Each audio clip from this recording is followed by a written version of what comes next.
Chris who? Bucknell. Yeah. Okay. Well, at least I think we are. I He's don't know. thrown out the first pitch over here, hasn't he, and stuff? Yeah, he thinks he's a baseball player, believe me. He talks about it all the time. How much did last night take out of you all to have to play this quick?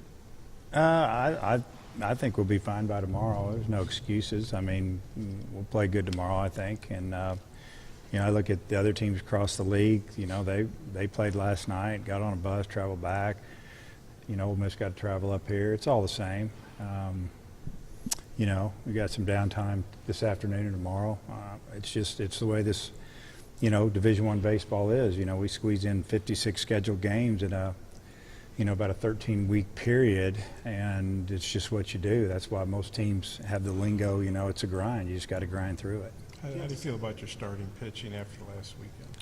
Well, after what you saw last weekend, obviously concerned. So hopefully they'll make some adjustments and feel a little more comfortable pitching at home and kind of, turn that around a little bit. We definitely need them to.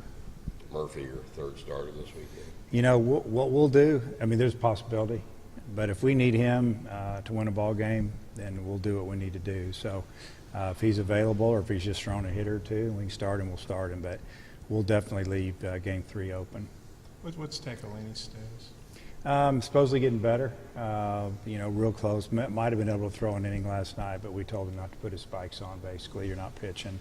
And should be ready for this weekend is what I've been told. How big is that to get him back in the mix? Well, it could be real big, especially if he's good. Now he hadn't pitched in 10 days, so it's nice to have that experience and that stuff. If he's throwing well, he can definitely help us. What do you know about Ole Miss? Really can pitch. They've got the best overall team ERA in the SEC by a pretty good amount. They do have some young players in their lineup. They have one freshman pitcher that's pitching extremely well. I think he only gave up 1 or 2 hits in 6 or 7 innings last weekend in Game 2. They'll throw a righty and 2 lefties at us in that order. They've got 4 or 5 of their starters back in the field, and then the rest are freshmen. And they're a good club. They played an extremely tough schedule. Ole Miss, they're good. With any contingency plans with the rain on doubleheaders? Everything's on schedule for tomorrow at 6 o'clock. I've been asked if we're playing 2 tomorrow. No, we're not going to play 2. We'll play 1 at 6. And then as far as Friday, that's still being talked about right now, but everything's still as is. We know that, this is a big weekend with the football game on Saturday and a lot of people coming to town. And but we just have to look at the forecast in the morning one more time and then figure out what we're going to do Friday, Saturday. If you had to play 2 on Saturday, would it have to be 2 7-inning games? We're not going to play 2 Saturday. I don't know if we're going to play 1 on Saturday. So we'll, yeah, but to answer your question, if we get to the last day, you have to play 7s. Blaine said he thought last week was kind of an aberration, that Auburn was hitting well, he feels good physically. What are you looking for out of Blaine this weekend? Just to bounce back and command the baseball a little bit better and, do what he's capable of doing, and that's throw a lot of strikes down in the zone and, make him earn it. Last week he was behind in the count, left a lot of pitches up. Again, they're human. They're not going to have good days, and I'm sure he'll bounce back. Murphy's last couple of outings, he's been really solid. What's been the difference for him lately? He's throwing that fastball wherever he wants it and working ahead in the count, but throwing the fastball in and out, mixing it up a lot. That's probably the main thing, just pitching ahead.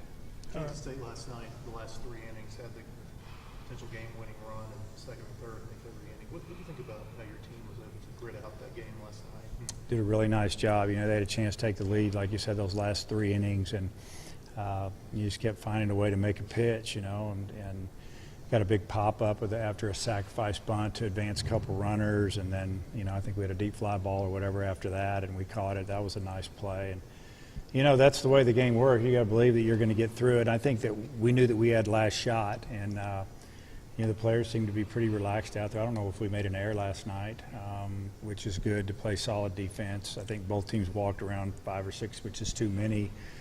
I think they threw 8 or 9 pitchers, and so did we. Kind of knew that was what was going to happen. But it's just, when you spend that much time and energy going all the way up there playing and coming back, it's really nice to get a win.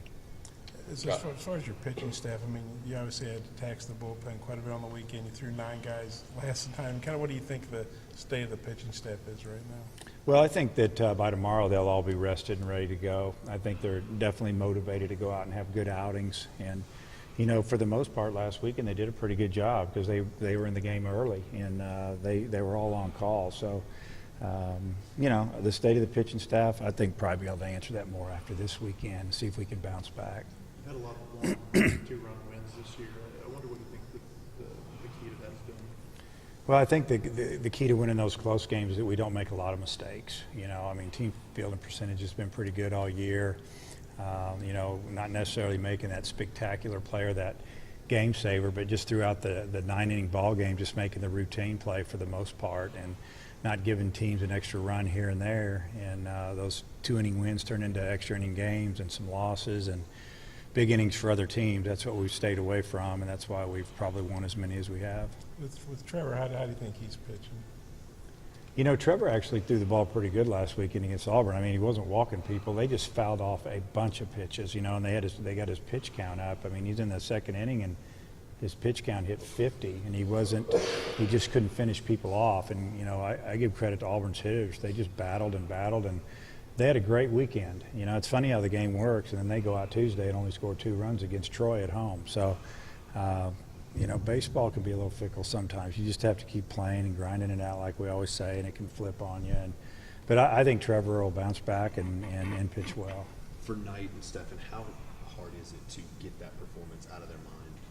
Well, I think for them it's more about getting on the mound again and getting that opportunity to get that, you know, the last outing or last 2 outings, you know, behind him and go out and throw well and instead of just waiting around to get the ball again. So I think, you know, this weekend if they throw well, they'll be in good shape.